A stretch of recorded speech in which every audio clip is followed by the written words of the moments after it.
Hey Snapchat, Jordan Johnson has asked me, would you suggest one big investor or several smaller ones? So now that I'm back from the mountains and finally have good internet connection, I'm going to answer that question, Jordan. Thanks for asking. Of course, like most answers, there's not a black and white answer, so I'm going to cover a spectrum from one big investor on one side to several small on the other. There's several good things about having one big investor.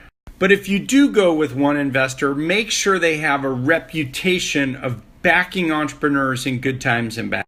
You have to make sure that you have really high, strong personal trust with that individual. You want that person to have deep enough pockets that the amount of money they've already given you, they're able to write a similar size check again. And you want to be sure that you're actually important to that investor, that they don't have a spray and pray approach to investing.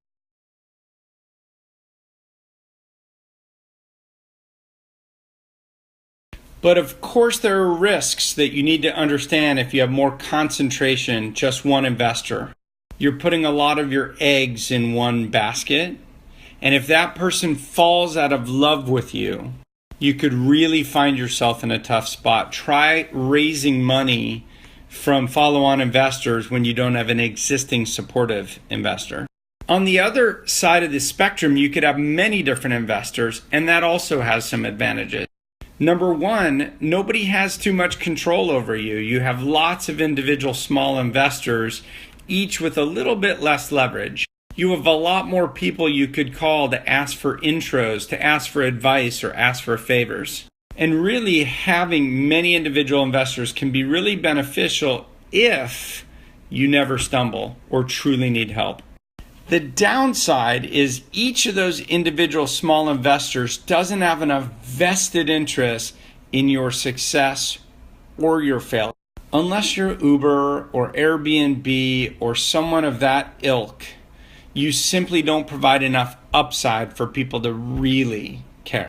The problem is that you also have the opposite problem. If you're really struggling and stumbling and need help, also no one has enough vested interest.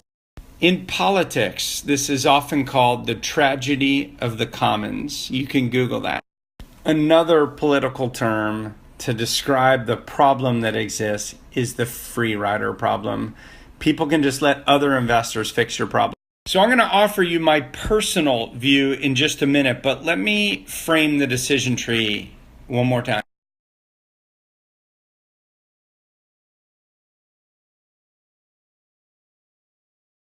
With fewer investors, each of them has more ownership in your outcomes, more responsibility, and also more accountability. With many different investors, each of them has sort of bragging rights in your success, but can easily cut bait if you're not succeeding. So if you were to ask me at your seed or A round, I prefer one strong lead or maybe two strong leads, and try to get them to cut in a small percentage, maybe 10 to 15% of the round for a few small angels who will matter to you.